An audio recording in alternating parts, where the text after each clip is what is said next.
और आज का हमारा जो पहला प्रश्न है वो है संविधान सभा की पहली बैठक कब हुई थी।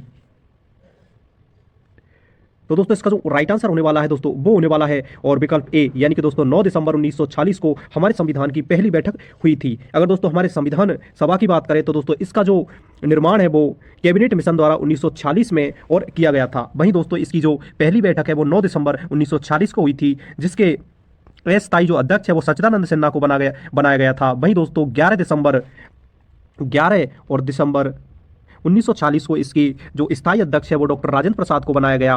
वहीं दोस्तों 13 दिसंबर 1940 को और जो संविधान सभा है उसके सामने उद्देश्य प्रस्ताव पंडित जवाहरलाल नेहरू द्वारा पेश किया गया। आई होप कि मेरे द्वारा बताए गए पॉइंट आपको हेल्पफुल लगे होंगे। तो चलिए बढ़ते हैं अगले प्रश्न की ओर। दोस्तों जो आज का हमारा अगला प्रश्न है वो है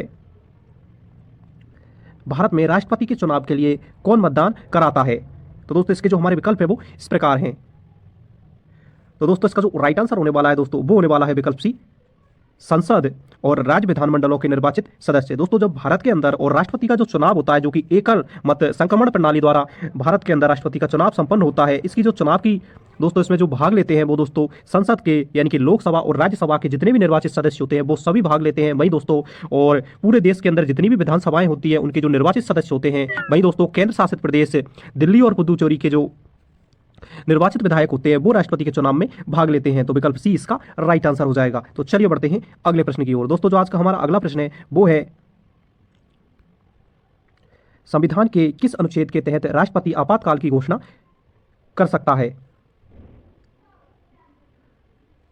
तो दोस्तों इसका जो राइट आंसर होने वाला है दोस्तों वो होने वाला है और विकल्प सी यानी कि अनुच्छेद 352। दोस्तों अनुच्छेद 352 के तहत और राष्ट्रपति हमारे देश के अंदर आपातकाल की घोषणा कर सकता है। तो विकल्प सी इसका राइट आंसर हो जाएगा। दोस्तों हमारे देश का जो संविधान है उसके अंदर अनुच्छेद 352 के अंदर राष्ट्रीय आपातकाल, 356 के अंदर राज्य आपातकाल में दोस्तों 360 के अंदर और वित्तीय आपातकाल का प्रावधान दिया गया है। दोस्तों अब तक हमारे देश में और 4 बार राष्ट्रपति जो राष्ट्रीय आपातकाल है वो लगाया जा चुका है। वहीं दोस्तों अब तक हमारे देश में एक भी बार और वित्तीय आपातकाल नहीं लगा है। तो चलिए बढ़ते हैं अगले प्रश्न की ओर। दोस्तों जो आज का हमारा अगला प्रश्न है वो है भारतीय संसद में धन विधेयक को कौन पारित करता है।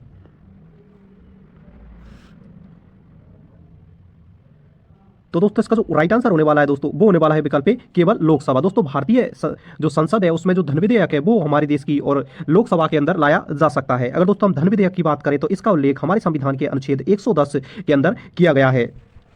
तो विकल्प ए इसका राइट आंसर होगा। अगर दोस्तों आपको मेरे द्वारा बताए गए प्रश्न वाकई हेल्पफुल लग रहे हैं तो प्लीज हमारे यूट्यूब चैनल जी शिक्षा पोर्टल को सब्सक्राइब करें, वीडियो को लाइक करें और कमेंट करके मुझे जरूर बताएं कि आपको वीडियो कैसा लग रहा है। तो चलिए बढ़ते हैं अगले प्रश्न की ओर। दोस्तों इस वीडियो के अंदर जितने भी प्रश्न मैंने शामिल किए हैं वो सारे आपके और रीट प्री एग्जाम या आप किसी भी एग्जाम की प्रिपरेशन कर रहे हो हमारे देश के अंदर तो उसके लिए